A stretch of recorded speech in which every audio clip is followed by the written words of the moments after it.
associations d'usagers, les coordinations, la CGT. Et je vais commencer par vous donner la parole à Mireille Stivana, secrétaire générale de la Fédération Santé Action Sociale CGT.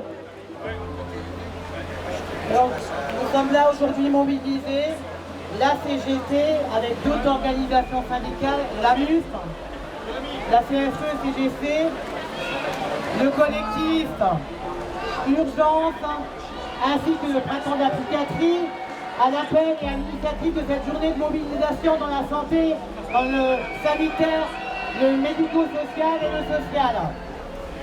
Aujourd'hui, comme le dit notre slogan, l'urgence, c'est les moyens. Stop à la fermeture de lits.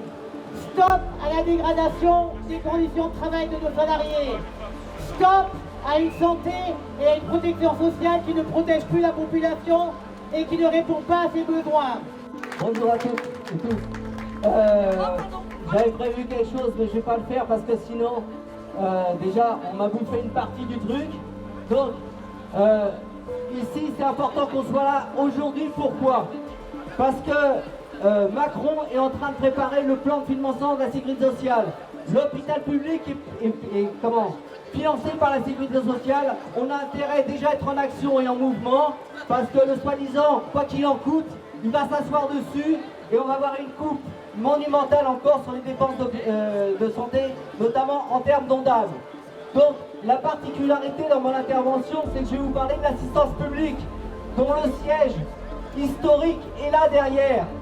Notre directeur général de l'assistance publique est en train de brader le siège de l'assistance publique historique qui a été libéré en 1948 par nos camarades pour défendre l'assistance publique et virer un directeur collabo. Ils ont décidé de fermer ce siège. Pourquoi ils ferment ce siège? Parce que tout simplement, ils ont décidé de supprimer et de liquider le plus grand CHU de France et d'Europe. Cet établissement qui regroupe un seul CHU avec plus de 50 établissements publics, hôpitaux, blanchisseries, cuisines et ainsi de suite, se voit menacé d'éclatement parce que cet établissement qui fait 60% d'activité publique dans l'Île-de-France est une gêne énorme pour que le privé puisse prendre des parts de marché comme ils appellent. Donc il faut le liquider avec son statut particulier qui est un statut qui draine 64 000 agents avec des particularités, avec des salaires supplémentaires, avec des reconnaissances sur les soins gratuits et ainsi de suite. Ils veulent liquider ce statut parce que l'assistance publique est une verrue dans la loi HPST et que c'est l'agence régionale qui veut reprendre la main. Juste un exemple, l'agence régionale, si elle veut fermer un établissement, elle y met l'ordre, elle dit vous fermez, point barre. À l'assistance publique, ils ne peuvent pas, parce que nous avons 2 milliards de budget, c'est nous qui décidons comment il est géré. C'est ça qui va exploser. Donc le directeur général Martin Hirsch, pendant 8 ans, a structuré médico-juridiquement et administrativement la PHP pour le faire exploser, et il a regroupé des établissements de la PHP pour qu'ils soient de la taille à peu près d'un établissement d'un centre hospitalo-universitaire de province, à peu près entre 12 000 et 17 000 salariés. Donc, symboliquement, c'est très important qu'on soit réunis ici devant le siège de la PHP, puisque ce siège est démantelé, il est transféré à Saint-Antoine dans un établissement, mais ces missions ne sont plus celles de l'assistance publique. Elles sont des missions qui n'ont plus des missions de coordination et d'unicité de la PHP. Donc on sait bien qu'on a à l'heure actuelle un directeur général qui vient d'arriver, qui veut nous la jouer cool, Monsieur Revel, nouveau directeur général. Et vous savez d'où il vient? C'était le bras droit de Castex. Et quand on l'a rencontré, il s'est vanté d'avoir fait la loi sur l'obligation vaccinale, il s'est vanté d'avoir travaillé sur la loi des suspendus, alors qu'à la PHP, 500 de nos collègues fonctionnaires à qui on a retiré le droit manquent tous les jours dans nos services, et c'est scandaleux. Et la première chose qu'on réclame déjà nous, et qu'on lui a demandé, c'est la réintégration de nos collègues suspendus. Pour ce qui est de la fuite du personnel, on se fout de nous. Ils l'ont organisé, orchestré depuis des années. Monsieur Martin Hirsch, qui était dans cette maison, a attaqué 2 fois le protocole le protocole des RTT à la PHP qui s'est soldé par 5 RTT supprimés, des jours de suggestion, c'est-à-dire des jours supplémentaires de repos. Il s'est attaqué, il a fait la mobilité horaire sur tout le monde. Et après, on s'étonne qu'il manque 2000 infirmières à la PHP, mais ils se foutent de notre gueule. Ils les ont fait partir à cause des conditions de travail. Elles ne peuvent plus vivre et travailler correctement. Ils se sont attaqués à la politique sociale de la paix. Ils ont fermé des crèches, des centres de loisirs, alors que majoritairement 80% des professionnels à la paix sont des femmes. C'est un scandale. Et à ce moment-là, il faut savoir aussi qu'ils ont accepté les plans d'économie et tous les ans ils ont voté pour une réduction de l'ONDAM et une réduction du budget de la PHP, ce qui est un scandale. Et pire encore, c'est qu'ils ont vendu les bijoux de famille. Ils n'ont pas arrêté de supprimer et de vendre le patrimoine de la paix. Elle est longue la liste. Ils ont vendu les écoles d'infirmières à la ZAC dans le 13e. Ils sont en train de spéculer sur l'Hôtel Dieu en plein cœur de Paris. Ils ont vendu l'hôpital Saint-Vincent-de-Paul pour la moitié de son coût. Et c'est la mairie d'Hidalgo qui l'a acheté. Ils ont vendu Scipion, ils ont vendu Miramion. Ils sont en train de vouloir vendre toute la PHP. Et vous avez là ici ce foncier, ce bateau Victoria et Saint-Martin qui vont vendre et spéculer dessus. Et à ce moment-là, nous tenons à dénoncer la complicité de Anne Hidalgo, maire de Paris, présidente du conseil de surveillance, qui a validé toute cette décision. On pourrait même dire qu'il y a du délit d'initié là-dedans, puisqu'elle a récupéré les terrains dans le cadre du foncier et la vente du sanction. On pourrait dire qu'il y a du délit d'initié, puisque pour les crèches internes à Paris, elle a récupéré 30% des places pour son personnel de la ville de Paris pour faire sa politique sociale, pendant que nous on refusait à des hospitaliers qui venaient à 1 heure de Paris pour mettre leurs enfants, on leur refusait une place. Donc elle est complice de la casse de la PHP et de ce qui se passe actuellement. Martin Hirsch, pour aller plus loin, je vais vous donner la liste des hôpitaux qu'il est en train de fermer. Bichat-Beaujon, il veut les regrouper dans le nord de Paris. 400 lits supprimés avec 1000 emplois en moins. Il veut finir Hôtel Dieu qui est là. Il a fermé scandaleusement l'établissement de la collégiale près de Broca sous prétexte qu'il n'y avait pas assez de personnel. On ferme temporairement et maintenant on nous dit qu'on ne réouvrira pas. C'est pratiquement une centaine de places de long séjour qui disparaissent dans le paysage. Il veut fermer, un scandale, Raymond Poincaré, un établissement du handicap à Garches d'exception. Il veut le fermer tout simplement et on ne sait même pas ce qui restera réellement de cette offre de soins. Ils ont tenté de fermer l'hôpital La Roche-Guyon dans le Val d'Oise qui appartient à la PHP, du polyhandicap, des enfants polyhandicapés. En France, on n'a pas suffisamment de place et ils ont voulu fermer. Ils ont fermé et dénaturé et déstructuré l'hôpital Jean Verdier dans les Hauts-de-Seine. Donc c'est excusez-moi. Donc il faut ensemble qu'on défende la paix. C'est même plus défendre tel hôpital de la PHP. C'est pour ça que l'Union syndicale a décidé de lancer, et vous avez le stand derrière, un comité de défense de la PHP. Parce que si la PHP, il nous l'explose, c'est toute l'offre publique de Parisiennes et d'Île-de-France qui est menacée pour l'ensemble des citoyens, puisque c'est un frein à l'intrusion du privé. Donc notre nouveau directeur général, notre ancien directeur général, pour abattre ça, il essaye d'abattre la CGT. Et vous avez entendu la loi sur les CSE. Chez nous, ça se caractérise par une perte de 130 élus dans les futures instances et 51 000 heures. Et le directeur général, non content de nous piquer des heures et d'essayer de nous museler, il vient de supprimer une chose fondamentale. Nous, historiquement, on se battait depuis des années, c'est ce qu'on appelait permanents historiques. C'était nos 12 permanents historiques issus de la résistance qui étaient reconnus. Et donc le directeur général s'assoit sur cette histoire et lors de la commémoration le 25 août, il a osé valider cette disparition. C'est un véritable scandale. Donc pour ce qui est de la PHP, nous avons donc plein de comités de défense qui se mettent en route. Nous avons le comité de défense de la PHP, donc on vous appelle et surtout on vous fait passer le message. Ce ne seront pas les hospitaliers seuls qui défendront le public. l'hôpital public, c'est le bien des assurés sociaux, c'est un bien commun, on cotise tous pour, on doit tous le défendre. Donc au bout d'un moment, il faut que usagers, personnels, élus, militants syndicaux, associations, on se mette tous sur le pont pour continuer à défendre cet hôpital public et le sauver. Voilà, je pense que j'ai pas lu mon discours, j'ai certainement oublié des choses, je vais pas taper. Donc oui, signer la pétition par rapport au comité de défense de la PHP et tous ensemble on se retrouve aussi le 29 parce que se battre pour de bons salaires, c'est se battre pour les cotisations sociales, c'est se battre pour plus d'argent dans les caisses de sécurité sociale. Et on le dit aussi, et on l'a dit à Revel qui vient directement du gouvernement, arrêtez de nous parler du financement de la sécurité sociale, puisqu'il était aussi président de la CNAM, on lui dit arrêtez cette histoire, récupérez tous les milliards donnés en allègement de charges sociales, et puis l'hôpital public, il n'y aura plus de trous pour la sécu, et il y aura des financements pour l'hôpital public. L'hôpital Necker est un hôpital renommé international, mais derrière ce prestige se cache l'esclavagisme du personnel. Les conditions de travail sont telles que les agents travaillent en mode dégradé tous les jours. La mise en place généralisée des 12 heures pour pallier au manque d'effectifs récurrents et permanents ne fait qu'aggraver la situation. Tous les secteurs sont concernés.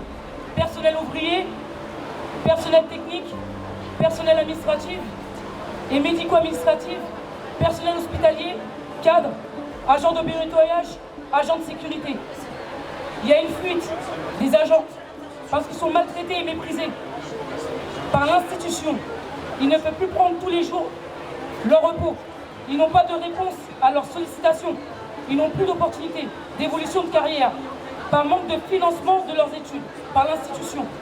Ils souffrent d'épuisement professionnel, situation pour laquelle la direction n'apporte pas de réponse, malgré nos différences alertes. Nous dénonçons aussi la mainmise sur les comptes épargne-temps, alors que c'est la force de travail générée par les professionnels. Les agents travaillent avec le matériel défectueux. Les tenues vestimentaires ne seraient plus allouées pour les ouvriers, car elles seraient trop chères, des bottes pour un agent sur deux. Aujourd'hui, la prise en charge des patients relevant de la pédopsie est inadaptée. C'est le comble pour un hôpital pédiatrique. Les nombreuses fermetures de lits sont une perte de chance pour les patients, enfants et adultes, qui voient leur hospitalisation et leur intervention reportées. Merci. Bonjour à tous. Moi, je suis Aïcha de la CGT, hôpital Saint-Antoine aussi. Je suis infirmière de profession. Et moi, je vais vous parler des conditions de travail des personnels dans nos établissements. Aujourd'hui, les conditions de travail, elles se dégradent. On maltraite nos personnels.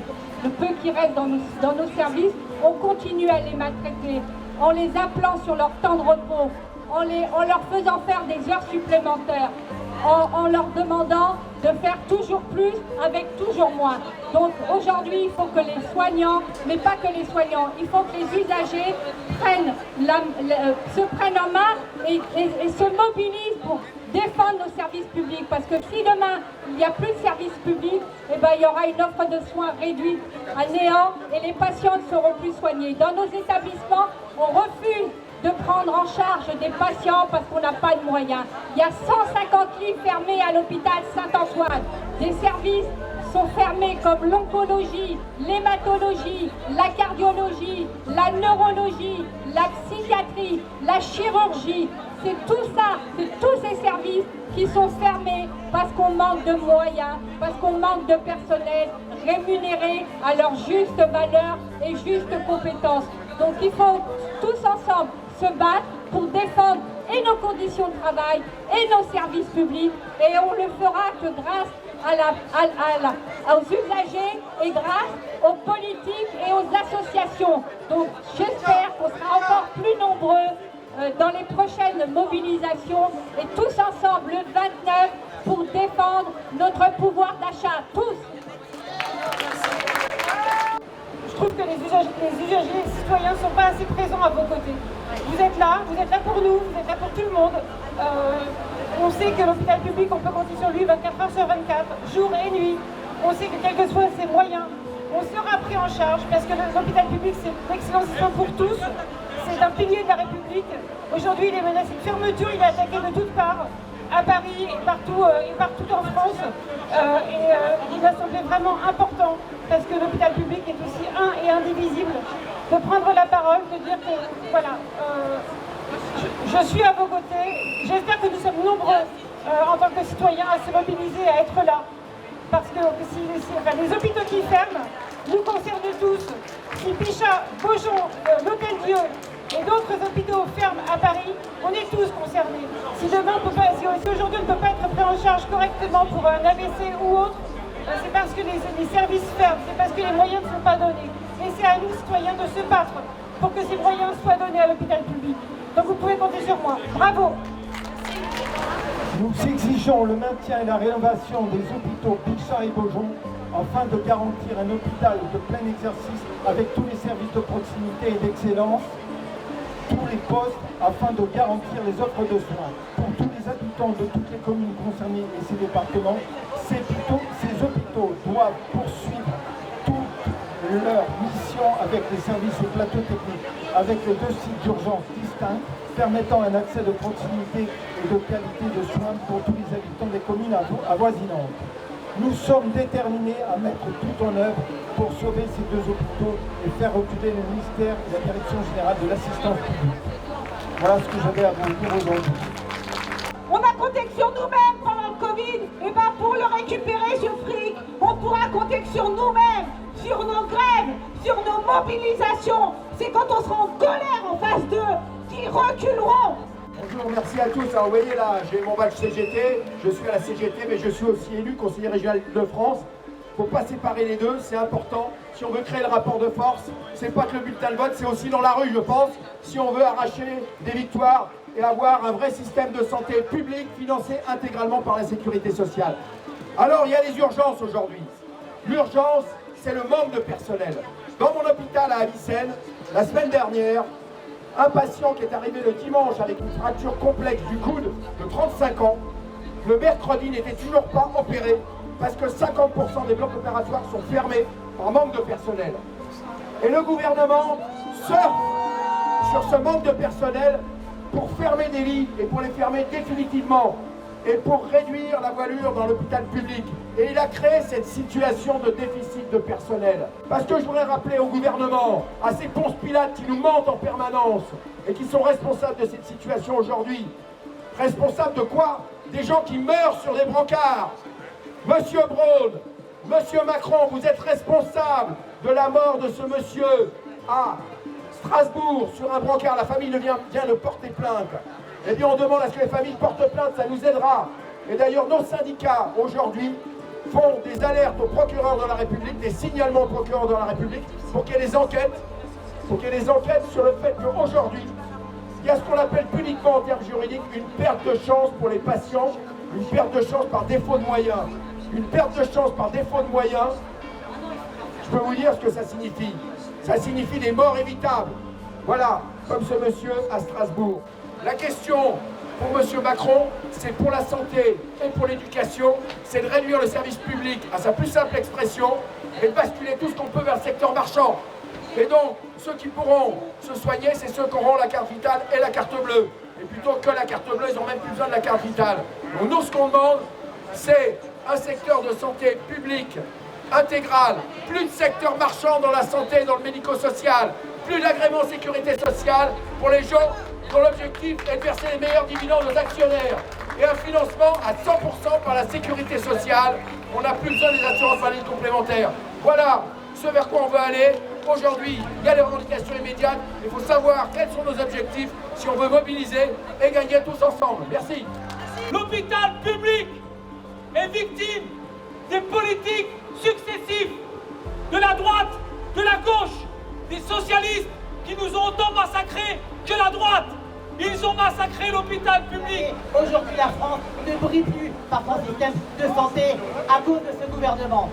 Pour l'augmentation de nos salaires, pour des embauches massives dans tous les établissements, pour l'amélioration de nos conditions de travail. Et enfin, pour la reconquête de la sécurité sociale et le